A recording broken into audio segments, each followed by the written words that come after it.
2014년 아버지의 재혼 상대가 대학생이다 라는 강력한 글로 시작된 이 게시판.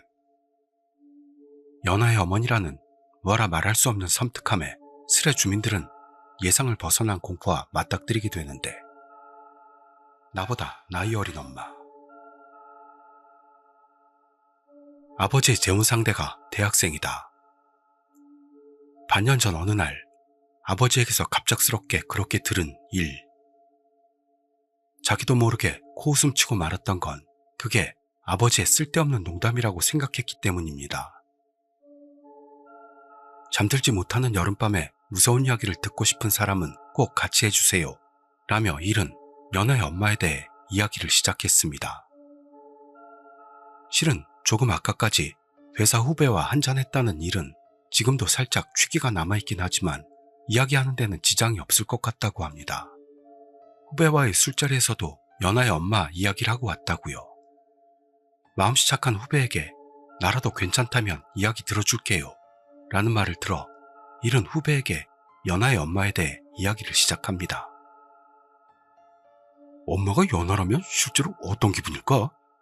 스레 주민들도 그 복잡한 가정 환경이 신경 쓰여 스스로 반응하죠.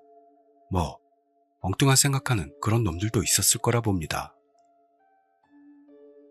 일과 연하의 엄마와의 첫 만남은 아버지가 그녀를 소개하기 위해 마련한 찻집 자리에서였습니다. 처음 뵙겠습니다 라며 아무리 봐도 여대생인 느낌의 그녀는 어리광스러운 냄새를 뿌리면서 고개를 숙였다네요.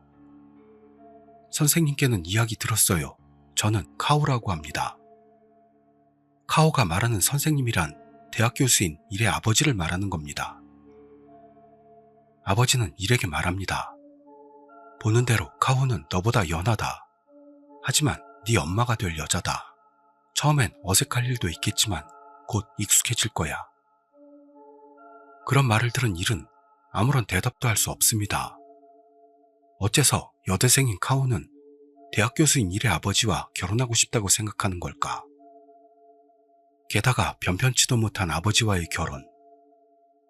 일은 카오를 이해할 수가 없었습니다만 이 의문에 대한 대답은 지금도 모르겠다. 그리고 평생 알 수도 없을 거라 본다 라며 의미심장한 말을 덧붙였죠. 일은 아버지와 친엄마의 관계에 대해 설명을 시작했습니다. 일의 친엄마는 1년 전에 사고로 돌아가셨다며 그런 아버지와 엄마의 관계는 최악으로 둘이 같이 있을 때의 집안은 분위기가 팽팽한 긴장 상태.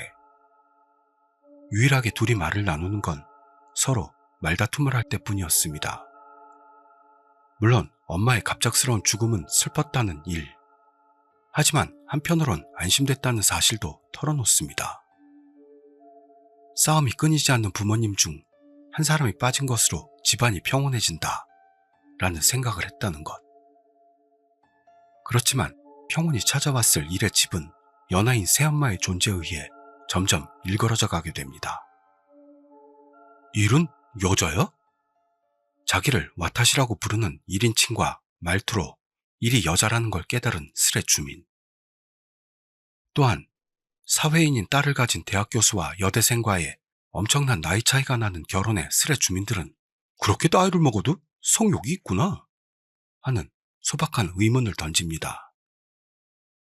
일은 아버지와 카호도 그런 것 같다고 하며 세탁기에 둘의 속옷이 함께 들어있기도 했다고 스레 주민들에게 적나라하게 답하면서 이야기를 이었습니다. 찻집에서 처음으로 얼굴을 보고 나서 일주일 뒤에는 벌써 동거하게 되었다는 연하의 새엄마 카호. 같이 살게 되어 한 달이 지나자 카호는 일의 취향을 이해하게 되었습니다. 일보다도 어린 데다 더해 대학생이라는 엄마. 그러나 일이 예상하고 있던 것과는 반대로 카호는 현모양처의 모습을 발휘합니다. 그럴 것도 집안일도 곧잘 하고 마음 씀씀이도 나무랄 데 없는 주부 생활을 해내면서 대학생활까지 제대로 해냈던 겁니다. 요즘은 유이짱이 좋아하는 음식도 알게 된 것 같은데 입에 맞아? 하고 말을 걸어오는 카오에게 일은 응 이라는 대답만 날립니다. 정말? 뭔가 반응이 애매하네? 그런 카오의 말에 일은 고개를 젓기만 했습니다. 대학생 엄마를 둔 일에게 어느 주민은 일은 몇 살이야? 라며 나이를 묻습니다. 이 질문에 올해로 27살이 된다고 답하는 일. 식탁에서 카오와의 대화는 계속됩니다. 아빠도 같이 식사하면 좋을 텐데 라며 카오가 말했습니다. 하지만 원래부터 아버지와는 함께 밥을 먹는 일이 거의 없던 일에겐 아무래도 좋을 일이었습니다. 옛날에는 사이가 좋았던 부녀지간이었지만 언제부터인지 일과 아버지의 관계가 일그러져 있었다는 일은 카호에게 왜? 라고 묻죠. 왜냐하면 우린 가족이잖아 라고 답하는 카호. 가족? 이라며 일이 위화감을 노골적으로 표하자 아니야? 내가 이상한 말 했나? 며 불안해하는 카호. 그런 그녀에게 반론하고 싶었지만 말은 나오질 않습니다. 그런 사소한 대화 속에서 일에 카호에 대한 불신감이 나타났다 숨었다 하니 어느 슬의 주민은 원활하지 않은 가정은 싫다며 한숨을 내쉽니다. 그래서 일이 아직 그 사람하고는 결혼하지 않았으니 정확히 말하면 가족은 아니지. 그렇게 말하자 이쪽을 바라보는 카호의 눈빛에 일은 한기를 느꼈습니다. 그리고 당신은 나보다도 어리잖아. 아무 생각 안 들어? 지금까지 같이 살고 한 달. 쌀쌀맞은 태도를 일관하고 있던 일은 결국 카호에게 본심을 드러냅니다. 그렇지만 카호는 조금 특수할지도 모르겠지만 무슨 문제라도 있어 라며 태연하게 대답합니다. 그래서 일은 엄마가 자기보다 어린 딸의 기분 좀 상상해봐 하고 돌려줍니다만 기묘한 느낌일지도 모르겠네. 하지만 그것도 하나의 가족의 형태지 라며 아무렇지도 않은 투로만 말하는 카호에게 그런 간단한 말로 넘기려 하지 마. 일은 자기의 속마음을 쏟아냅니다. 그리고 그렇게 나이차가 나는 자기 아버지와 결혼하려는 속셈이 뭐냐며 일의 속마음을 표출하자 카호의 표정이 살짝 어두워졌습니다. 그런데도 일은 계속해서 말을 쏟아내죠. 30년이나 나이 차이가 나니까 아무리 봐도 이상하지. 당신 가족하고 주변 사람들은 알고 있어? 그런 일의 말에 카호는 예상 밖의 한마디를 했습니다. 가족은 없어. 그러면서 눈을 내리까는 카호. 그때까지 연달아 자기 생각을 말로 바꿔 던진 일은 카호의 그 고백에 말을 잃고 맙니다. 시선을 맞추지 않고 가족이 없다고 말하는 카호에게 스레 주민들도 뭔가가 있을 것 같다고 느끼기 시작하죠. 그런데도 카호를 알아듣게 하고 싶었던 일은 전혀 멈추지를 않습니다. 이 일은 친구들에게도 지인들에게도 아무에게도 말하지 않았어 라는 카호에게 일은 이상하다는 자각이 있으니까 아무한테도 말하지 못하는 거야 라는 말로 타이릅니다.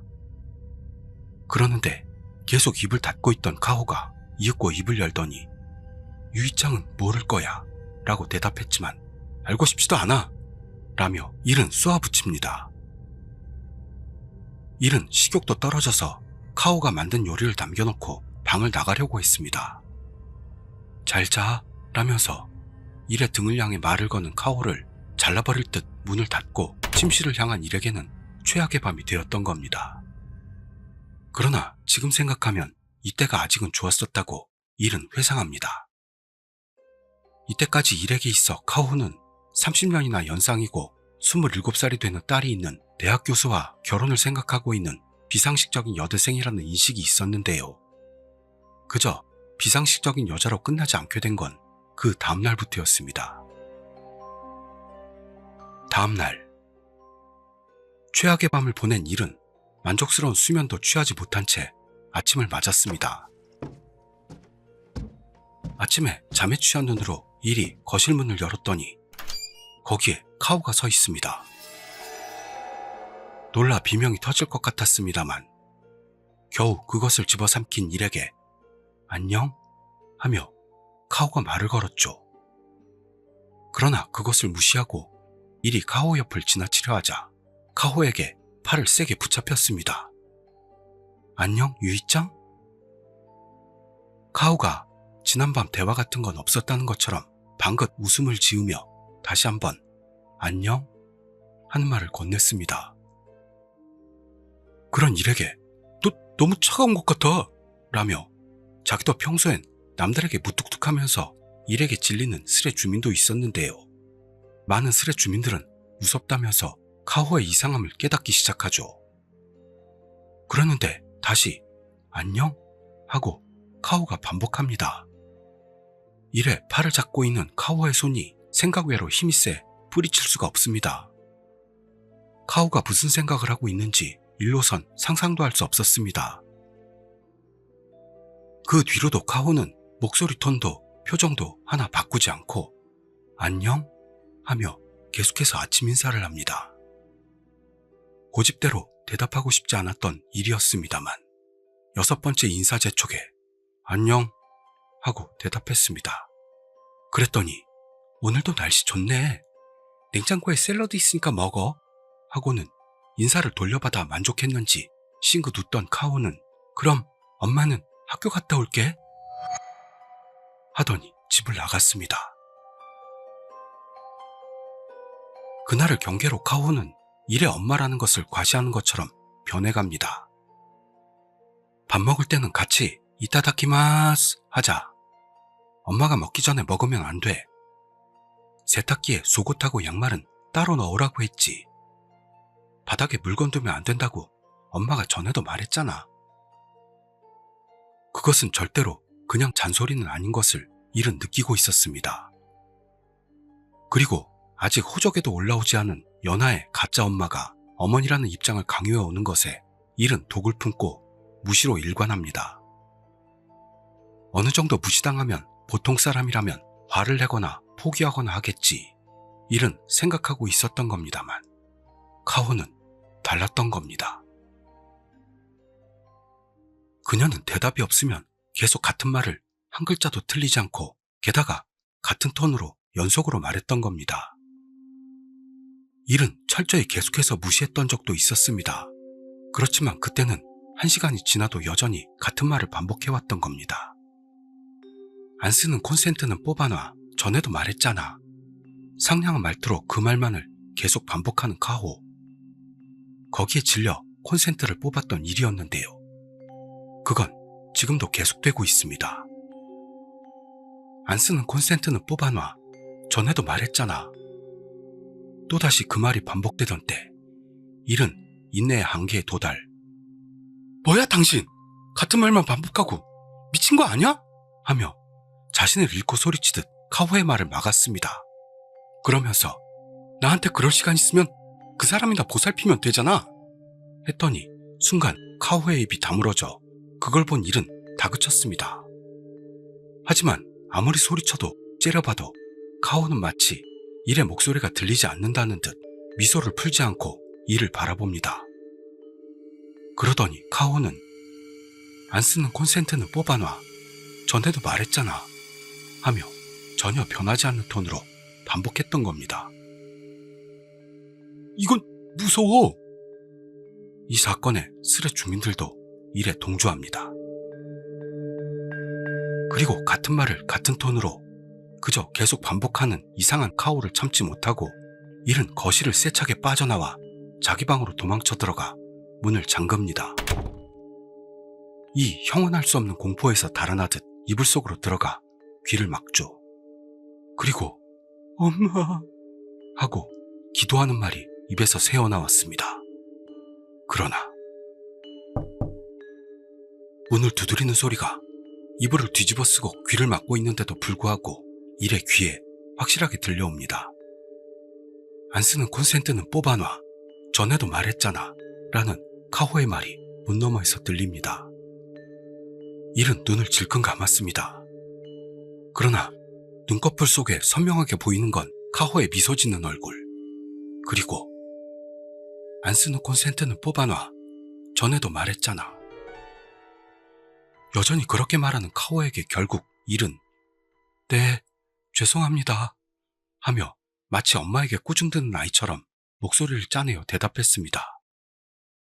진짜 야바이한 놈이잖아. 귀신이나 유령 얘기보다 무서워. 라며 스레 주민들은 엄청난 공포를 드러냈습니다. 그리고 이런 일의 대답에 만족했는지 유이짱은 사실은 잘하는 아이구나. 엄마가 뭐라고 안 해도 혼자서 다 할 수 있구나. 라는 카호. 네. 라며 반사적으로 고개를 끄덕이는 일에게 카호는 앞으로 똑같은 일로 엄마한테 혼나면 안 된다. 라는 말을 남기고 문 앞에서 사라졌습니다. 일은 아이가 엄마에게 다 혼났을 때 그것처럼 안도의 한숨을 내쉬었습니다. 2달 후, 아버지와 카호는 식은 올리지 않고 혼인신고만 합니다. 그 즈음에서 일은 집안일에 대한 생각은 포기했습니다. 그러나 카호의 이상 증상은 일만이 아니고 아버지에게까지 이어지게 되죠. 그걸 일이 알게 된 건 아버지와 카호가 혼인신고하고 한 달이 지났을 무렵의 일. 카호의 이상성을 넘기는 수단으로 고분고분하며 말을 잘 듣고 있던 일은 그날은 일을 쉬는 날이라 밤늦게 귀가했습니다. 그리고 현관에서 부츠를 벗으려는데 왜 그래 카호? 내가 뭘 어쨌다는 거야? 라는 아버지의 목소리가 거실에서 일의 귀에 들어옵니다. 하지만 왜 화내는 거예요? 라고 대답하는 카호의 목소리는 아버지와는 대조적으로 담담했습니다. 아버지는 너야말로 왜 그래? 내가 뭘 어쨌다고? 라고 했습니다만 카호가 목욕하라고 말한 것뿐이잖아요. 반론하자 험악한 분위기의 두 사람의 대화가 거기서 딱 멈춥니다. 일이 현관에 있는 것을 깨달았던 건지 아버지가 거실에서 나왔는데도 일에게 말도 걸지 않고 곧바로 2층으로 올라갔습니다. 대신 일에게 말을 건 건 카호였죠. 거실에서 나온 카호에게 저 사람하고 무슨 일 있었어? 일은 묻습니다. 그러나 별일 없었어 라며 태연히 답하는 카호에게 일은 아버지가 목소리 높이는 건 본 적이 없는데? 라고 밀어붙입니다. 이 말에 대해 카호는 분명 피곤해서 그럴 거야. 일방적으로 말을 끊고 거실로 돌아갔던 겁니다. 또한 다른 날에는 드물게도 가족 셋이 식탁을 둘러싸고 앉았을 때의 일. 거기에선 카호가 일방적으로 떠들고만 있을 뿐인 대화 없는 식사 풍경이 있었고 아무 말 없이 식사를 마친 아버지가 거실에서 나가려고 하던 그때 목욕할 거죠? 하며 뒤도 돌아보지 않고 아버지의 등을 향해 말을 걸었습니다. 대답 없는 아버지에게 카호는 반복합니다. 목욕할 거죠? 나중에 할 테니까 당신이 먼저 들어가. 나지막히 그렇게 말한 아버지에게 목욕할 거죠? 라는 카호. 일은 등줄기가 얼어붙는 느낌을 받습니다. 역시나 카호는 아버지에게까지 그 광기를 뿜어내고 있다고 느꼈던 겁니다. 나는 나중에 할 테니까 당신하고 유이가 먼저 해. 화를 품은 아버지의 목소리를 무시하는 것처럼 카호는 그 미소를 얼굴에 가득 띄운 채로 목욕할 거죠? 같은 말을 같은 톤으로 아버지에게 반복합니다. 알았어, 할게. 아버지는 포기한 듯 대답했습니다. 그러더니 카호의 얼굴이 일쪽을 향합니다. 아버지가 나오면 다음은 유이짱이 들어가. 일은 차가워진 요리를 입으로 가져가면서 그저 가만히 고개를 끄덕일 뿐이었습니다. 이 사람의 무서움에 스레는 꽁꽁 얼어붙죠. 일에게 있어 마음이 편해야 할 우리 집이 아버지가 데려온 카호라는 일보다도 나이가 어린 엄마와의 동거로 인해 무겁게 덮쳐오는 듯한 분위기로 바뀌어가는 걸 점점 강하게 느끼게 된 일. 그러던 중 친엄마를 찾는 꿈을 꾸게 되는 일이 들어갔다고 하는 일. 그날 밤도 꿈속에서 일은 친엄마를 찾고 있었습니다만 큰 소리로 인해 잠이 깹니다. 시계를 봤더니 새벽 2시. 큰 소리의 정체는 계단 아래 거실에서 들려왔다는 걸 알고 일이 달려갔더니 거기에는 한밤중인데도 아버지와 카호가 있었습니다. 바닥에 주저앉아 있는 카호는 뺨을 감싼 채 무슨 일이야?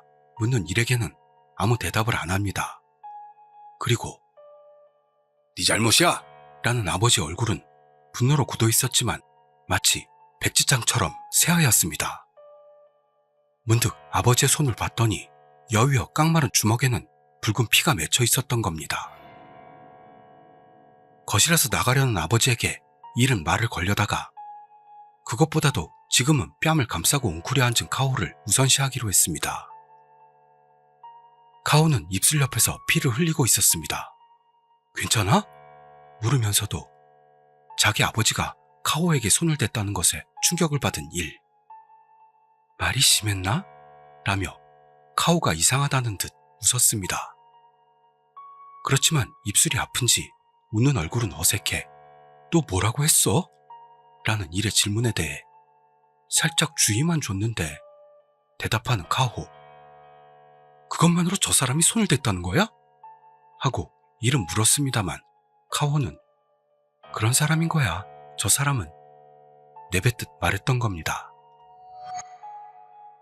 주저앉아 있던 카오를 부축해 일은 소파에 앉혔죠. 일은 왜 그런 사람하고 결혼한 거야? 하며 아직 아버지와 카오가 결혼하기 전에 물었으나 대답을 듣지 못했던 질문을 다시 던집니다. 하지만 여전히 답하려 하지 않는 카오에게 저 사람은 쓰레기야. 우리 엄마도 저 사람 때문에 하며 일은 그녀를 다그칩니다. 그러자 카오는 그러네 라면서 자기의 배에 손을 올리고는 저 사람은 아내가 있는데도 아무렇지도 않게 불륜을 저지르는 사람이니까 합니다. 친엄마가 살아있을 때 아버지가 불륜을 저지른 사실을 알고 있었던 일. 그 불륜 상대 중 하나가 지금 일의 눈앞에 있는 카오라는 것도 일은 알고 있었습니다. 일은 저 인간이 아무짝에도 쓸모없는 쓰레기에 최악이란 걸 알고 있던 주제에 라며 아버지를 결코 남편이라고 부르지 않는 카오에게 묻자 물론 하고 웃는 카오. 그럼 왜? 라고 따지는 일. 그러자 행복해지기 위해서야 대답하는 카오였습니다. 그러더니 카오는 자기의 배를 쓰다듬듯 손을 얹었습니다. 무슨 짓을 해서라도 나는 내 행복을 손에 쥘 거야. 굳건한 결의를 다지는 것처럼 차갑게 얼어붙은 카오의 목소리가 울립니다. 무슨 짓을 해서라도? 라며 일이 묻자 응, 무슨 짓을 해서라도. 카오는 자기에게 말하는 것처럼 같은 말을 반복했습니다. 이 무슨 짓을 해서라도 행복해지겠다는 카오의 말은 한동안 일의 귀에 달라붙어 떠나질 않았습니다. 숨이 막힐 듯이 현장감이 있는 일의 이야기에 스레 주민들은 마른 침을 꼴깍 삼키며 지켜봅니다. 그리고 아버지가 재혼한 것으로 갑자기 일의 연하의 엄마가 된 카오의 이야기를 후배에게 들려주던 일은 대충 이런 느낌이야 하며 한숨을 돌립니다. 칵테일을 단숨에 들이킨 일에게 너무 많이 마시잖아요. 걱정하는 후배의 목소리가 아련히 들릴 정도로 취하고 만 것 같았습니다. 그럼 그 뒤로는 대체 어떻게 됐어요? 그렇게 묻는 후배에게 일은 대답합니다. 아버지는 죽었어. 세련된 후배의 얼굴은 예상대로 굳어버렸습니다. 정확히 말하면 죽임당했어. 아버지가 카오한테 손을 대고 일주일 정도 지나서야 라고 일은 말했습니다. 이 말에 후배는 조용히 끄덕입니다. 하지만 일의 다음 말에 후배는 놀라죠. 카오가 그 사람을 죽였다고 생각했어. 어째서요? 하고 놀랐을 후배가 이번엔 목소리를 낮춰 일에게 묻습니다. 일은 그냥 느낌이야 대답했습니다. 폭력을 당한 여자가 상대를 죽인다는 건 있을 수 있다고 생각하는 일. 어떤 짓을 해서라도 행복을 손에 넣겠다고 말하며 의미있게 배를 쓰다듬던 카오가 아버지를 죽인 건 아닐까. 그렇게 생각했던 일의 예상은 빗나갔습니다. 그럴 게 경찰 조사 결과 카오에게는 완벽한 알리바이가 있었던 겁니다. 그 여자라면 다른 사람을 세뇌할 정도는 할 수 있을 것 같아 하고 생각하는 스레 주민도 있었습니다. 그러나 경찰이 조사한 바로 카호는 알리바이가 있었고 범인이 아니라고 단정되었다면 역시 신경 쓰이는 건 그 범인이죠. 진범을 알 수 없는 채 사건이 종결된 경찰 대응에 불만을 토로하는 일. 빨리 범인이 잡혔으면 좋겠네요. 라는 말로 후배는 이를 위로했던 겁니다. 너도 조심해. 선배 생각해주는 후배에게 일은 조언합니다. 그러네요. 저도 전신 구타당해 죽고 싶지는 않으니까요. 대답하는 후배. 그 후 후배에게 계산을 맡기고 술집을 나온 일. 차가운 밤바람이 살을 찌르는 길 위에서 후배에게 이야기 들어준 것에 대해 감사를 표합니다. 선배에게 조금이라도 힘이 됐다면 다행입니다. 범인이 빨리 잡히면 좋겠다는 말을 해준 후배에게 일은 코끝이 찡한 느낌을 받습니다. 그리고 이제 어떻게 해야 좋을지 모르겠어 라며 자기의 의지와는 상관없이 흘러나오는 눈물을 참지 못하고 있던 일의 손을 후배는 살짝 잡고 괜찮아요. 격려했습니다. 따뜻한 후배의 손을 느끼며 일이 얼굴을 들었더니 내가 옆에 있을게요. 산뜻하게 웃음 짓는 후배. 그 말의 의도를 일이 묻기도 전에 후배는 손을 놓고 멋쩍은 듯 웃습니다. 그리고 후배와 헤어져 귀갓길에 오른 일. 손에 남은 후배의 체온은 아직 따뜻하고 그것을 놓치지 않도록 그 손에 살짝 다른 손을 얹었습니다. 그리고 카호는 아버지가 죽고 나서도 여전히 변하지 않는 미소로 이를 맞아줍니다. 왠지 기분 좋아 보이네. 좋은 일이라도 있었어. 라며 꼭 엄마처럼 바로 일의 기분을 살피는 카호에게 별로 라며 쌀쌀맞게 답하는 일. 거기에 상관없이 카호는 계속합니다. 얼마 전 결혼에 대해 살짝 꺼냈었잖아. 이번에 그 결혼 상대 남자를 집으로 부르려고 라고요.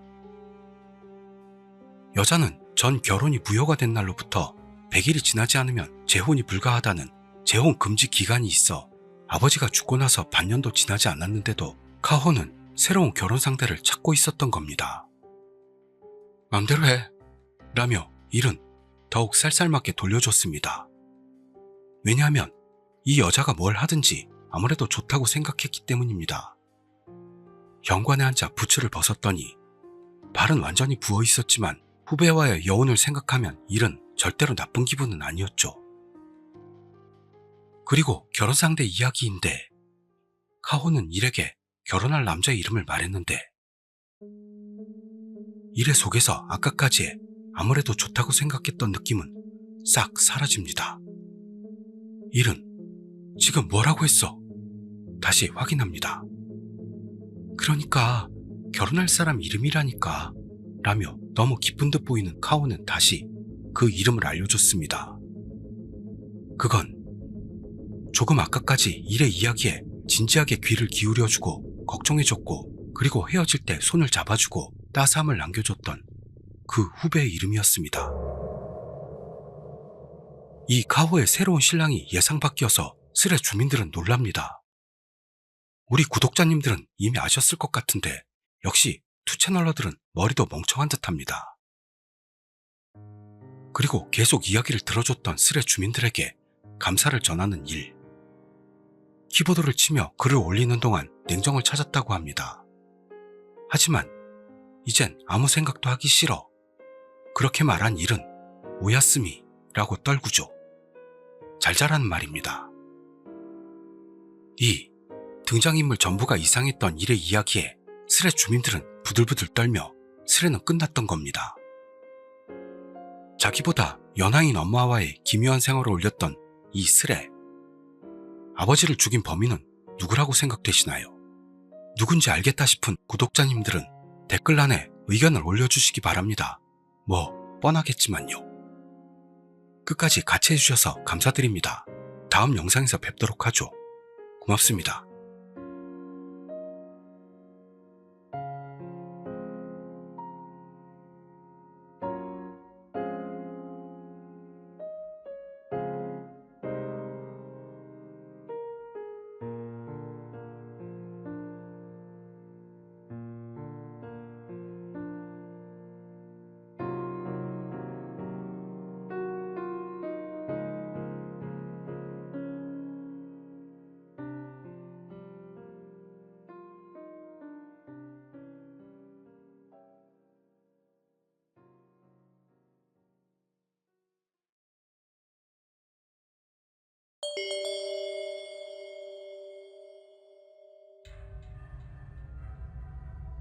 이 이야기는 제 채널 구독자이신 나무 Y3L2I님이 말씀해주셨던 이야기입니다.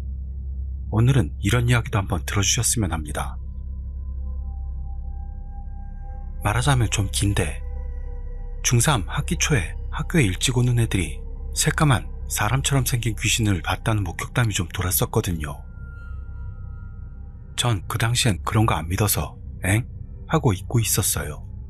어느 학교에나 하나씩은 있는 괴담이라고 생각하고 그냥 평범하게 지내다가 그해 여름에 어쩌다 제가 다리를 다쳐서 가족 중 누군가는 제 등하교를 도와주셔야 하는 상황이 됐어요.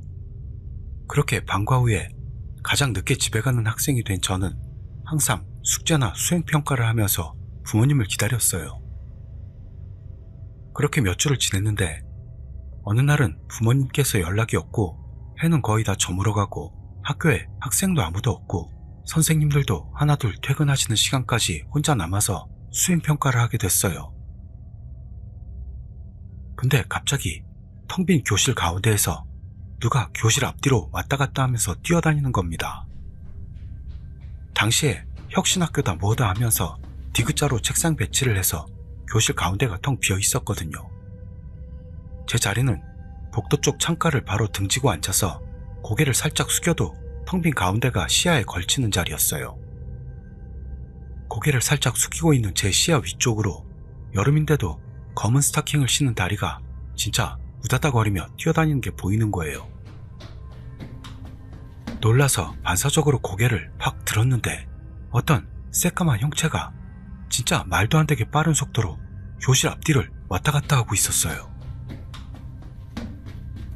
아주 찰나의 시간에 저건 인간이 절대 아니며 학기 초에 애들이 말했던 그게 저거구나 라는 생각이 들었고 동시에 저런 건 아는 척하면 들러붙는다는 이야기가 떠올라서 바로 고개를 푹 숙이고 못 본 척했어요. 그렇게 전 숨을 죽이고 식은땀을 흘리면서 필사적으로 그것을 모른 척하며 수행평가하는 척을 하기 시작했습니다.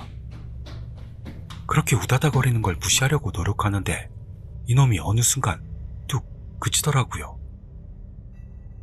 그래서 갔나보다 하고 조용히 숨 몰아쉬면서 다행이라고 생각하는 순간 제 바로 왼편에 그게 딱 붙어서서 절 내려다보고 있는 게 느껴지는 거예요. 손이 덜덜 떨리고 숨도 제대로 못 쉬겠고 너무 무서워서 시야도 자꾸 흐려지고 그 와중에 또 모른 척은 해야겠고 그냥 그 상태로 굳어서 잘 움직여지지도 않는 손으로 수행평가를 하는 척을 하면서 어떻게 여길 안전하게 벗어날지 생각했습니다. 그런데 이게 그걸 알았는지 갑자기 지 고개를 팍 꺾어서 제 책상과 얼굴 사이에 지 얼굴을 넣고 쳐다보는 거예요. 혹시 야 우냐? 자세 아시나요?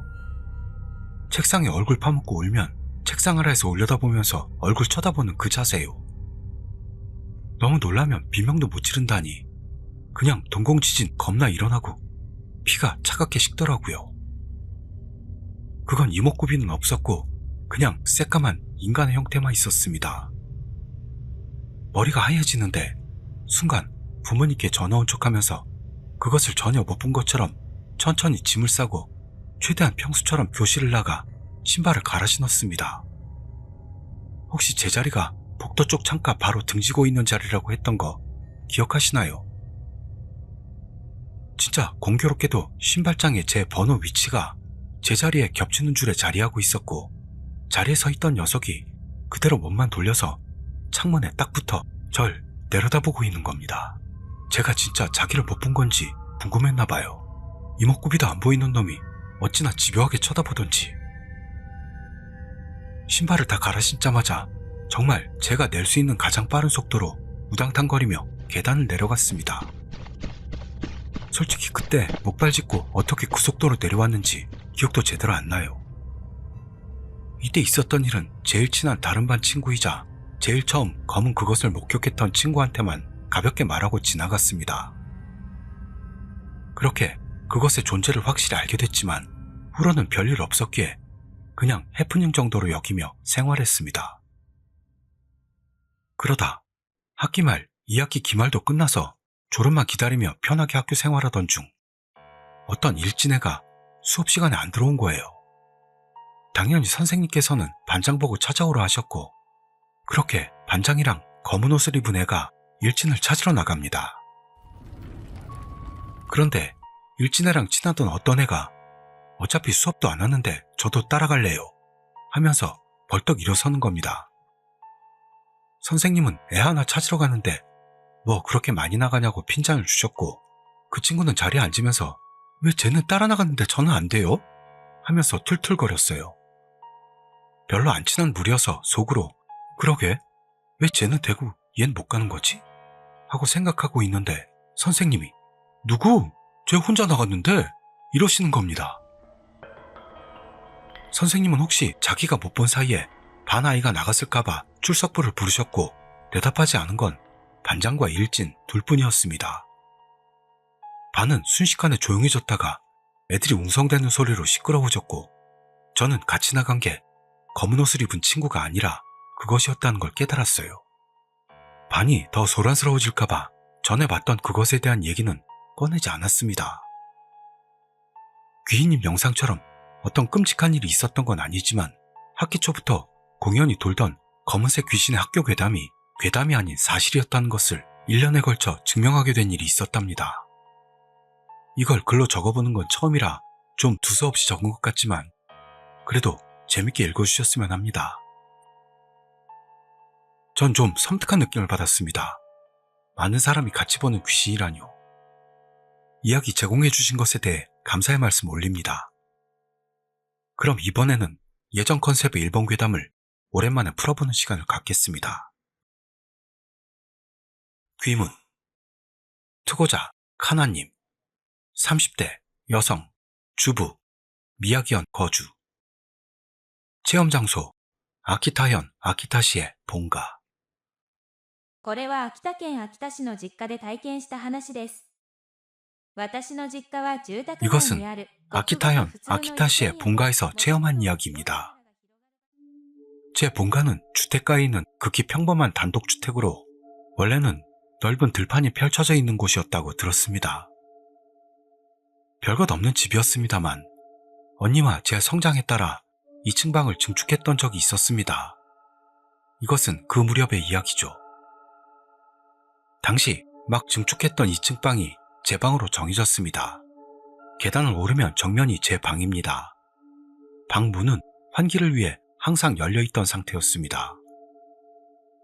방으로 들어가 정면 벽에는 화장대를 놓아두었는데요. 이 화장대가 조금 사연이 있는 물건입니다. 우리 집 증축이 끝날 무렵 엄마가 일하는 회사 사장님의 사모님이 돌아가셨습니다. 그 유품을 정리하던 때 작은 회사여서 종업원들과도 사이가 좋았던 사모님의 화장대를 엄마가 나눠 가져온 건데요. 그때부터 묘한 일이 일어나게 되었던 겁니다. 그 무렵은 저도 조금은 성장하던 나이라서 그 화장대를 방에서 쓰도록 엄마가 허락해줬을 땐 굉장히 기뻐했던 기억이 납니다. 어느 날의 일입니다. 평소처럼 학교에 가기 전 그 화장대에 앉아 아침 준비를 하고 있는데 거울에 저 말고 다른 누가 보인 느낌이 났습니다. 서둘러 뒤를 돌아봤지만 눈앞에는 열어둔 방문과 그 앞쪽으로 1층으로 내려가는 계단만 있을 뿐 누구의 모습도 없습니다. 기분 탓인가 생각, 다시 준비에 들어갔는데 이번에는 타타타타 엄청난 기세로 계단을 뛰어 올라오는 소리가 들렸던 겁니다. 에? 생각해 바로 다시 뒤를 돌아봤습니다만 역시 아무것도 없었습니다. 소리는 말도 안 되는 속도로 계단을 올라오는 소리로 사람이 달릴 때 나는 소리로는 생각되지 않았습니다. 꼭 여러 사람이 달려 올라오는 것 같은 정말로 무시무시한 소리였습니다.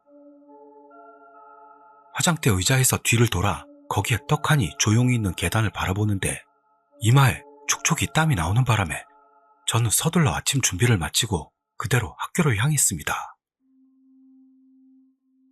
그날 밤 일입니다. 부활동으로 녹초가 되어 귀가한 저는 그날 아침 일을 완전히 잊고 밥도 먹지 않고 바로 침대에 쓰러져 잠이 들고 말았습니다. 그날 태어나서 처음으로 가위에 눌립니다. 한밤중인 건 틀림없다고 생각됩니다만 정확한 시간은 모릅니다. 깨달았을 때는 눈도 뜨지 못하고 몸도 움직이지 않고 의식만이 몽롱했습니다. 그리고 희미하게 귀에 들어오는 소리가 있었죠. 그것은 모르는 여자의 괴로운 신음이었습니다. 밤새 그 목소리를 들었던 것도 같은데요. 깨달았을 때는 목소리는 그쳐 있었고 창문으로 아침 햇살이 들어오고 있었습니다. 꿈이라도 꾼 건가 싶기도 했습니다만 아침 먹을 때 이 이야기를 가족에게 했더니 언니가 놀란 얼굴로 이렇게 말했던 겁니다. 나도 들었어.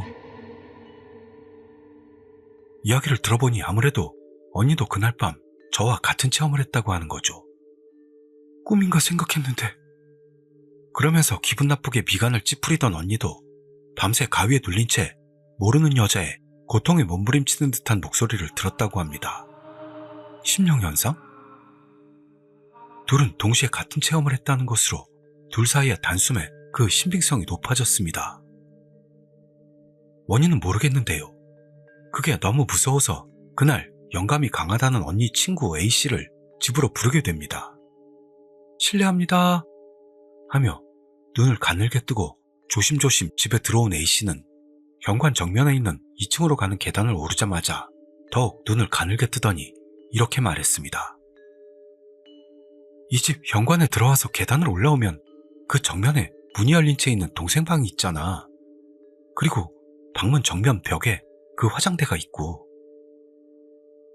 그러면서 A씨는 계단을 올라가자마자 바로 제 방 화장대를 똑바로 가리켰습니다. 그러니까 현관에서 그 화장대까지가 일직선으로 묶여 있어. 거기가 엄청난 수의 영가들이 지나다니는 길이 된 것 같아. 나도 자세히는 모르겠지만 아마 그 화장대 거울이 귀문 같은 역할을 하고 있을 거라고 봐. 그러면서 불쾌한 눈으로 화장대를 노려보는 A씨의 말을 듣고 저는 깜짝 놀랐습니다. 전날 들었던 다다다다 하며 엄청난 기세로 계단을 올라오던 소리. 그건 많은 영가가 이 길을 지나는 소리였던 거라고요.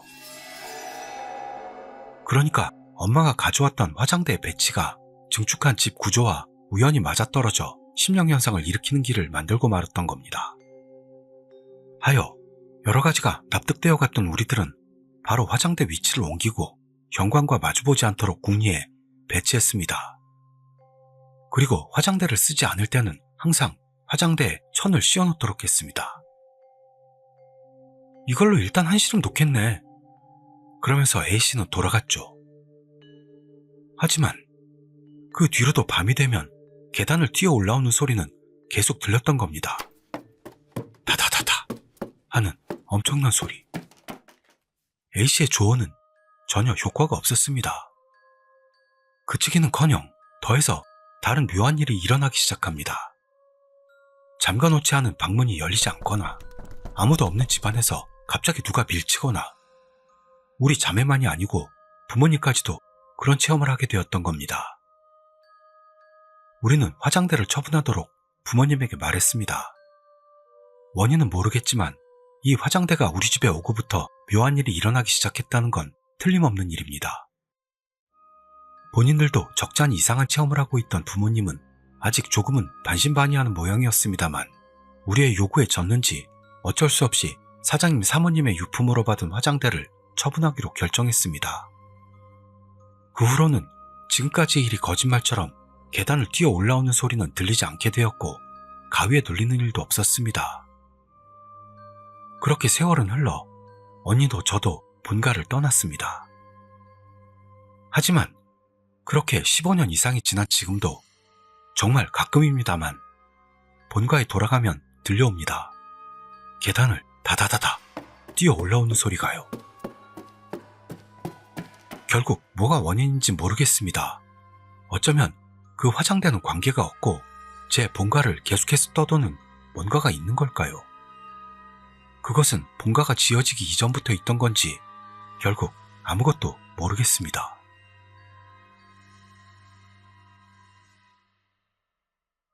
인형. 투고자 아사가스미님 30대 여성 사무직 고치현 거주 체험 장소 오카야마현 오카야마시 친구 할머니 댁. 私は昔から人形がどうも苦手でした。 저는 예전부터 인형이 정말 싫었습니다. 보통 아이들이라면 예쁘고 귀여운 인형을 원한다고 보는데요. 제 경우는 그렇지 않았습니다. 사물을 구분할 수 있을 때부터 인형의 얼굴이나 그 모습이 싫어 부모님이나 친척이 사주려고 해도 완강히 거절하는 저는 귀엽지 않은 아이였죠. 제가 학생 때 일입니다. 저는 오카야마의 학교에 다니고 있었고 부모님 곁을 떠나 처음으로 홀로 살고 있었습니다. 그 외로움 때문일까요? 친구 에이코와 서로의 집을 번갈아가며 자고 있었던 겁니다. 하지만 그날 에이코네 집에 놀러갔던 저는 몇 시간 떠들다가 돌아올 예정이었습니다. 왜냐하면 에이코가 할머니 댁에 갈 예정이었기 때문입니다. 그렇지만 이야기가 점점 무르익게 되어 조금만 더 이야기했으면 하고 생각하는데 할머니 댁에 같이 갈래? 라고 에이코가 꼬셨던 겁니다. 이렇게 저는 처음으로 친구 할머니 댁에 신세를 지게 됩니다. 에이코의 집에서 그다지 멀지 않다는 할머니 댁을 향해 전철에 흔들리기를 몇 분. 도착한 곳은 작은 역이었습니다. 역에서 조금 걷자 한적한 주택가가 펼쳐져 있습니다. 서로 떠들면서 걷고 있어서 정확한 장소까지는 기억나지 않습니다만 엄청 조용하고 한가로운 분위기의 주택단지를 걷고 있었던 건 기억하고 있습니다. 그러자 갑자기 에이코가 손을 흔드는 바람에 그 시선 끝을 따라가 봤더니 훌륭한 정원이 있는 집 앞에서 굉장히 기품 있고 상냥할 듯한 할머니가 우리를 기다려주고 있었습니다. 어서 오거라. 기쁜 얼굴로 손녀를 맞이하는 그 사람을 보고 이 사람이 에이코의 할머니라는 걸 확신했죠. 관계도 없는 제가 왔어도 싫은 내색 하나 없이 에이코의 할머니는 친절한 미소로 카스테라와 우유를 간식으로 내주셨습니다. 그것을 입안 가득 넣으며 우리는 화목하게 이야기를 나누고 있었습니다. 아, 엄마가 부탁한 거. 갑자기 에이코가 그렇게 말하고 어머니에게 부탁받았다는 꿀을 할머니가 나누는 동안 저는 할 일 없이 집안을 두리번거리며 둘러보고 있었습니다. 그러다가 한 가지 신경 쓰이는 것을 발견하고 맙니다. 그것은 서양풍의 아름다운 인형이었습니다. 선반 위에 장식되어 있는 그 인형은 저와 딱 눈이 마주치는 위치에 있었습니다. 예전부터 인형에 무기질적으로 빨려 들어갈 것 같은 눈이 싫었고 무슨 생각을 하는지도 모를 표정도 싫었습니다. 그게 신경이 쓰여 견딜 수 없게 되었고 그때부터는 에이코와 할머니와의 대화도 귀에 들어오지 않게 됩니다. 무슨 일이 있어? 그런 제 모습을 신경 써준 것이겠죠. 에이코가 말을 걸어서 저는 그 인형 이야기를 했습니다. 그러자 에이코는 우와 반가워라 라며 인형에게 다가갔습니다. 아마 예전부터 있던 인형이었던 모양으로 에이코와 할머니는 그립다는 듯 옛날 이야기를 나누고 있습니다. 그러는 동안에도 저는 인형의 눈이 신경 쓰여 조마조마했는데 그런 저를 보고 뭐야 눈이 마주치는 게 무서운 거야? 그러면서 에이코는 인형을 반대편으로 돌려주었습니다. 이윽고 안정된 저는 다시 에이코와 할머니와 함께 즐거운 대화를 시작했죠. 그렇게 잠시 후입니다. 저는 왠지 시선을 느껴 얼굴을 들었습니다. 그리고 눈이 마주친 순간 저는 온몸에 소름이 돋았습니다. 왜냐하면 몇 분 전에 방향을 돌려놓았을 인형이 다시 이쪽을 보고 있었던 겁니다. 그럴 리가 없어. 인식한 순간에 저는 그것과 눈을 피하고 저기 보고 있지 않아? 하며 떨리는 목소리로 에이코에게 확인을 부탁했습니다. 에? 에이코는 이상하다는 듯 저를 본 후 천천히 인형 쪽을 돌아봤습니다. 뭐가? 에이코가 그렇게 말해서 저는 의아한 얼굴이었다고 봅니다. 그러니까 인형이 보고 있지 않아?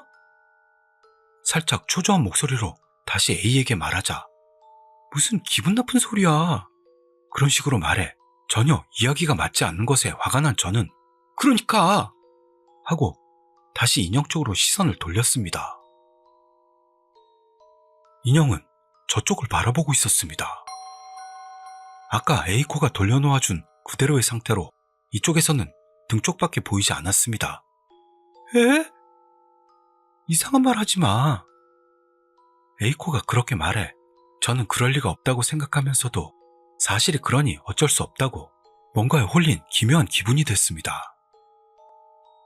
그 후 에이코와 할머니가 무슨 말을 했는지 기억이 없습니다. 계속 인형이 신경 쓰여 어떻게 할 수가 없었던 거죠. 어쩌면 카라콜이 인형일지도 몰라. 카라콜이 인형이란 테어블러 움직이게 만든 인형을 말합니다. 아무리 해도 그 인형이 신경 쓰였던 저는 돌아갈 때 할머니에게 부탁해 인형을 샅샅이 조사해달라고 했는데요. 그런 세공은 전혀 없었습니다. 즐겁게 이야기하며 현관으로 향하는 에이코와 할머니의 뒷모습을 겨눈질하며 저는 스스로도 인형을 뒤집어 보거나 안을 조사해봤습니다만 아무것도 발견되지 않았습니다. 무슨 백일몽이라도 꾼 건가? 역시나 저도 스스로의 착각을 의심해 인형을 원래 자리로 돌려놓으려던 그때였습니다. 인형의 목이 빙글 돌아 옆을 향하더니 제 쪽으로 시선을 향했던 겁니다. 온몸에 털이 일어서는 걸 느꼈습니다. 말도 안 되는 사실에 소리도 내지 못하고 있는데 인형이 타닥 하고 순간 움직이더니 봤어. 표정도 없는 무기질적인 목소리로 그렇게 말했던 겁니다. 저는 히익 하고 소리를 지르며 인형을 그대로 집어던졌습니다. 인형이 바닥에 떨어져 부딪히는 소리에 놀란 에이와 할머니가 왜 그래? 라며 제 쪽으로 돌아왔습니다만 저는 너무나 떨려 한동안 말도 하지 못했습니다. 몇 분이 지나 드디어 횡설수설 지금 일어났던 일을 둘에게 말했습니다만 믿어줬는지 어떤지는 모릅니다. 하지만 나중에 할머니는 그 인형을 절에 가지고 가서 공양받았다고 들었습니다. 사람 형상의 물건에는 혼이 깃든다지만 인형은 그것 중 최고라고 생각합니다. 어쩌면 그 인형에도 뭔가의 혼이 스며들어 있었을지도 모릅니다. 제가 본능적으로 인형을 싫어하는 것도 어쩌면 이상한 일은 아닐지도 모른다고 생각됐던 그런 사건이었습니다. 어떠셨는지요? 역시 투채널 괴담이 제일 재미있죠. 저에게 욕도 들으셔야 도파민도 충족되죠. 그렇지만 이런 얘기도 굉장히 많아 그냥 넘어갈 수는 없었습니다. 앞으로도 자주 준비해보겠습니다. 특히나 이야기를 남겨주셨던 나무님께 큰 감사드립니다. 그럼 다음 영상에서 뵙도록 하죠. 고맙습니다.